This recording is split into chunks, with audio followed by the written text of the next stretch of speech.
को रिसीव करते हैं। सलाम अलैकुम। वालेकुम अस्सलाम। जी, कौन बात कर रहे हैं और कहाँ से बात कर रहे हैं? इब्ला मैं मंजर अब्बास बात कर रहा हूँ पंजाब पाकिस्तान से। मंजर अब्बास, आपको हम मौला इमाम रज़ा अलैहिस्सलाम की बारगाह में खुश आमदीद कहते हैं। आप भी उन खुश नसीबों में शामिल हैं कि मौला की तरफ से दावत हुए हैं और आपने कॉल की है। शुक्रिया सर, शुक्रिया, मौला का शुक्रिया, आपका भी शुक्रिया, बहुत सलामत आप रहें। जो चलते वसीला हैं बने जरी की हमारे। तरफ, मौला की जरी की तरफ। आप मौला मौला की जरी आपके सामने है, सलाम पेश करें अपने मौला को।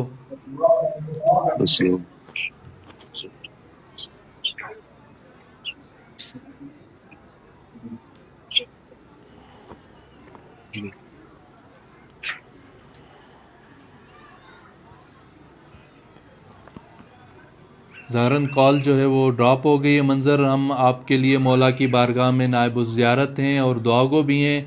इंशाअल्लाह मौला आपको सेहत व सलामती वाली ज़िंदगी अता फ़रमाएंगे और इस दुनिया में और आखिरत में इंशाअल्लाह मौला आपको कामयाबी और कामरानी अता फ़रमाएंगे।